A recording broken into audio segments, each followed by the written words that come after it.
Very good morning.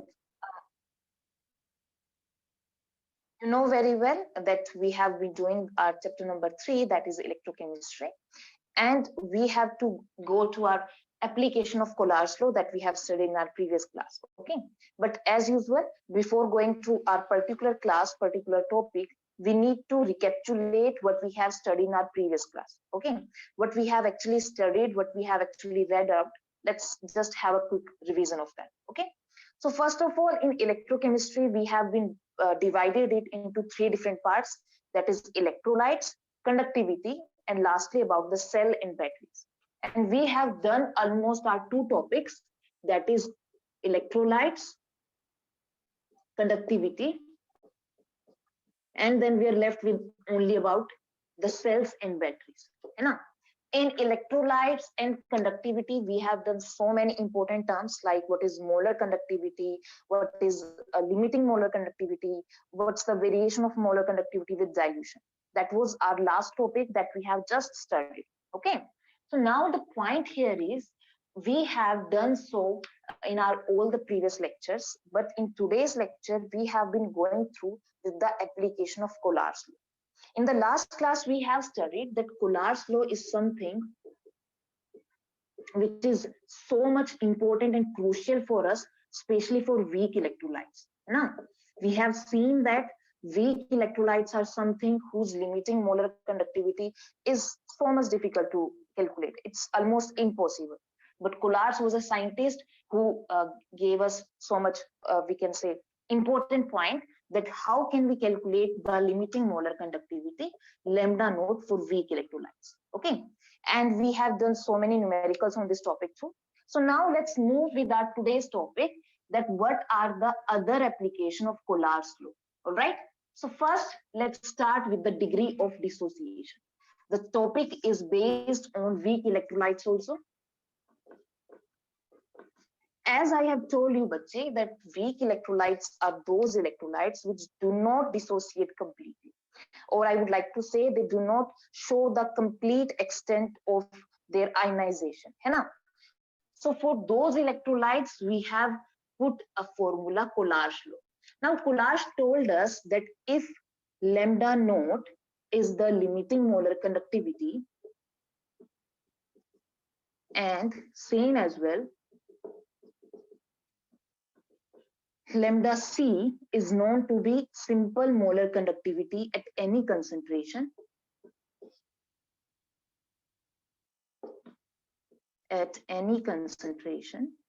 Then according to Collard's, there is a term known as alpha, which is known to be degree of dissociation,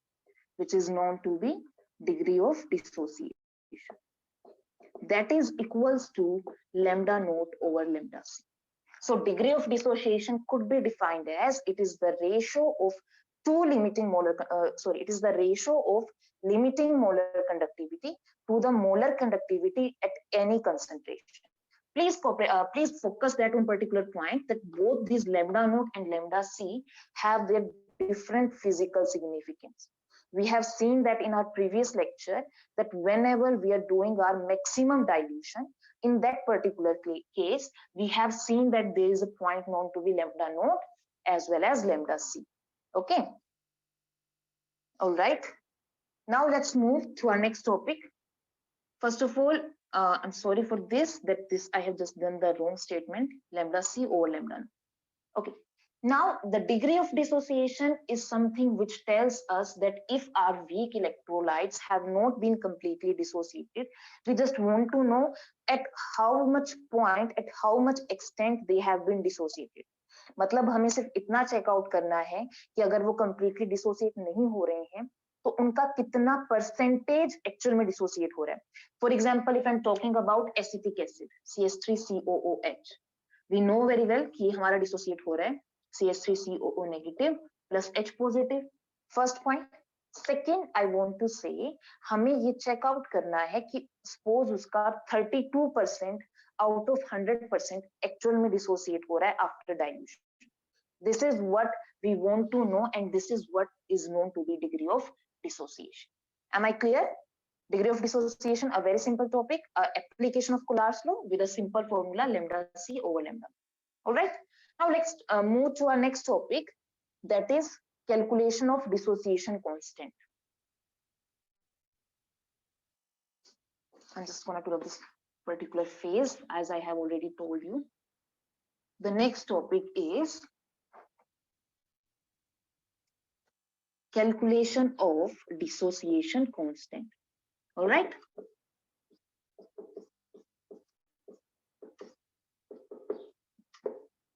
It is nothing, it's a kind of quantity that we have been provided us for the calculation of weak electrolytes and is denoted by K, that is equal to C alpha square over 1 minus alpha, where alpha is known to be degree of dissociation and C is the concentration which would be given to you. Okay. So these two terms were the applications of Collar's law, the degree of dissociation as well as the calculation of dissociation constant. Okay. Now, as usual, as I have told you so many times, that in electrochemistry, we need to study about the formula as well as the numericals placed over it. So our next topic is to check out some 2-3 numericals on this topic, in which we have calculated both our dissociation constant as well as alpha. Okay. Just you have to remember these two formulas and you can easily solve the numericals based on. Okay, okay. So let's start with our next topic, that is a numerical we have been provided, that is in your NCERT textbook also.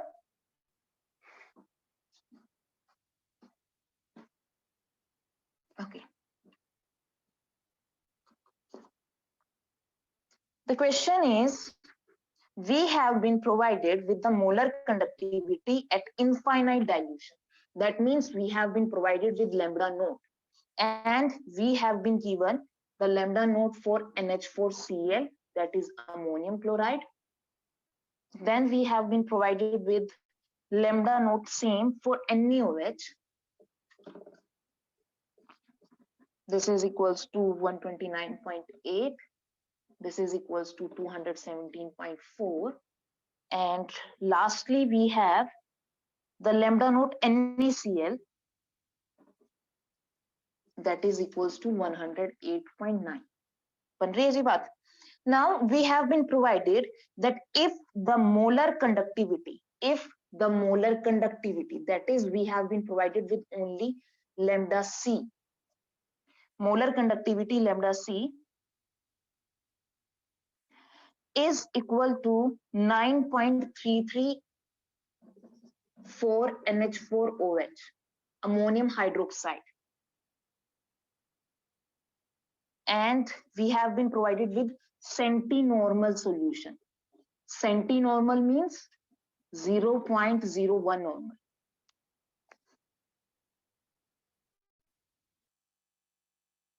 Okay, we have to first calculate the percentage dissociation and second the dissociation constant K. Okay, bache. Now please try to understand the question. What question wants to ask for us? We have been provided with ammonium hydroxide. You know very well that ammonium hydroxide is our weak electrolyte. It cannot dissociate completely. So for weak electrolyte, first of all, we need to put the Collar's law, and it's that particular way that we have studied in our yesterday's class for acetic acid. You know? So if I need to calculate the lambda naught for ammonium hydroxide, क्यों चाहिए हमें lambda naught? क्योंकि हमें percentage dissociation निकालना है, और percentage dissociation कब निकाला जा सकता है? अगर हमारे पास अल्फा हो, और अल्फा हमारा कब निकाला जा सकता है? अगर हमारे पास lambda c के साथ साथ lambda naught भी. We have been just provided with lambda c rather than lambda naught. बन रही है बात? So that's why we need to take it to lambda c as well as lambda. So first of all, I'm trying to calculate the lambda naught, but वो हमें नहीं पता है. So what do we need to do? We're just going to move on with lambda naught NH4Cl plus lambda naught NaOH. Okay. कल भी काफी सारे बच्चों को इस टॉपिक में डाउट था, so I would just want to convey this statement to you that जब हम अमोनियम क्लोराइड और NaOH को ऐड कर रहे हैं तो हमारे पास NH4Cl NaOH, हमारे पास 4 टॉपिक आ गए हैं, हमारे पास सॉरी 4 अलग अलग आयंस आ गए हैं, NH4 NaCl और OH, और हमें सिर्फ क्या चाहिए, NH4OH, that means this and this. Okay, तो Na और Cl जो है हमारे पास एक्स्ट्रा है, तो उस NaCl को हमें रिमूव करना है, so that's why I am having a minus sign. Now hopefully I am clear. Okay, so we need to remove NaCl so that we can get only NH4OH. Now, lambda naught NH4Cl is provided with 129.8 plus lambda naught NaOH is given with 217.4 minus 108.9. And after solving it, we would get suppose 238 Simon centimeter square per mole, that is the unit. Suppose we are getting 238. Okay. So we have calculated both our lambda naught as well as lambda C has been provided to us. So can we easily calculate the alpha, the degree of dissociation? Definitely yes. The alpha, that is degree of dissociation, is equal to lambda C over lambda naught. That means 9.33. ये हमें पहले से provided है. And lambda naught we have just calculated 238. And let me answer it approximately. Suppose it is 0.0392%. 0.0392. Okay. So, बच्चे, till now we have just calculated the degree of dissociation. But the point is we need to calculate the percentage dissociation. है ना? So, for percentage dissociation, what would I do? I would just multiply my degree of dissociation with 100. That is 0.0392 multiply 100. That is, after solving it, I would get almost 3.92%. So this is so much weak electrolyte that it is only 3 to 4% has been dissociated. है ना?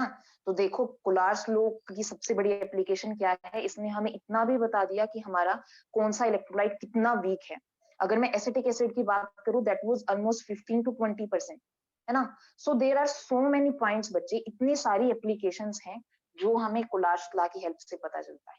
And that's the beauty of Kohlrausch's law, that's the beauty of electrochemistry, कि हमें इतने interesting topics के बारे में पता चल रहा है, ऐसी चीजों के बारे में पता चल रहा है that are too hard to solve. For example, हमने वीक इलेक्ट्रोलाइट के बारे में पढ़ा। फॉर एग्जाम्पल, सोडियम क्लोराइड को डिसोसिएट करना is not an easy task, but हमने वो किया with the help of electrochemistry, है ना? So electrochemistry is such a short and sweet topic, so just have a focus and concentration on this topic. Okay बच्चे? Okay, now we have done the first question, percentage dissociation. Second, we have to calculate the dissociation constant, that is K. तो K हम कैसे निकाल सकते हैं? Very simply, K is equal to C alpha square over 1 minus alpha. हमारे पास alpha already है, that is 0.0392. What about C? C is the concentration that is already provided us in the form of centinormal, है ना? And you know very well, a centimeter is 1 by 100, है ना? So a centinormal would be 1 divided by 100 normal. So concentration हमारे पास है C, we can easily put over there 0.01. Alpha हमारे पास है, that is 0.0392 whole square divided by 1 minus 0.0392. Just solve it and you would get the dissociation constant. All right. So this is the way we can solve, we can use our Coulage law to applications of weak electrolytes. All right, bache?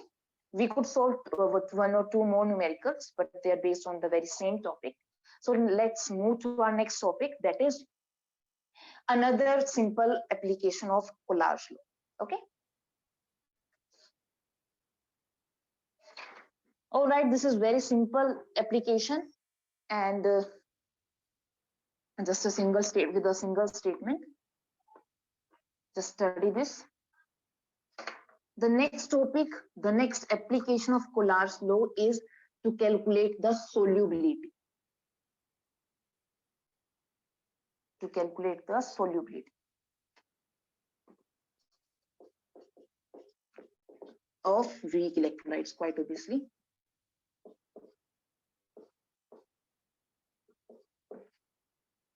Okay.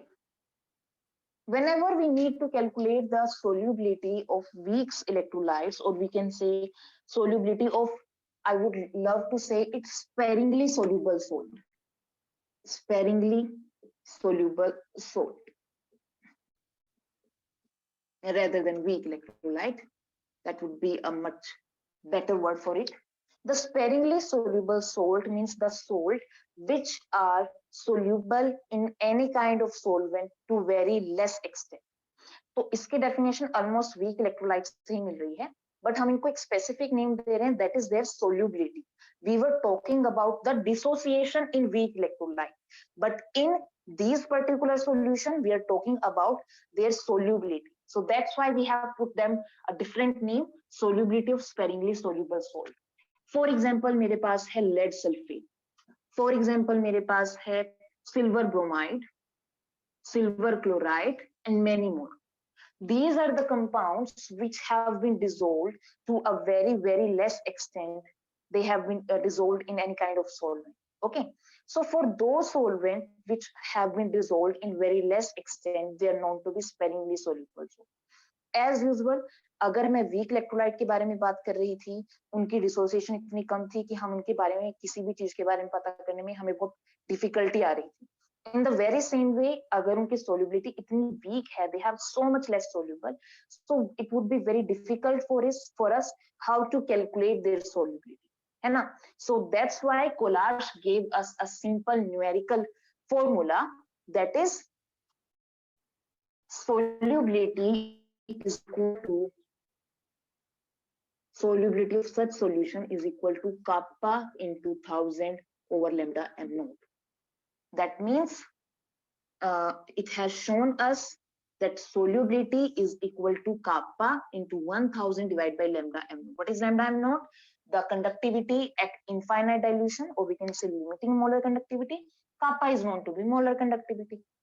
So if we have been provided with these two terms only, we can easily calculate the solubility. Okay, let's have a simple short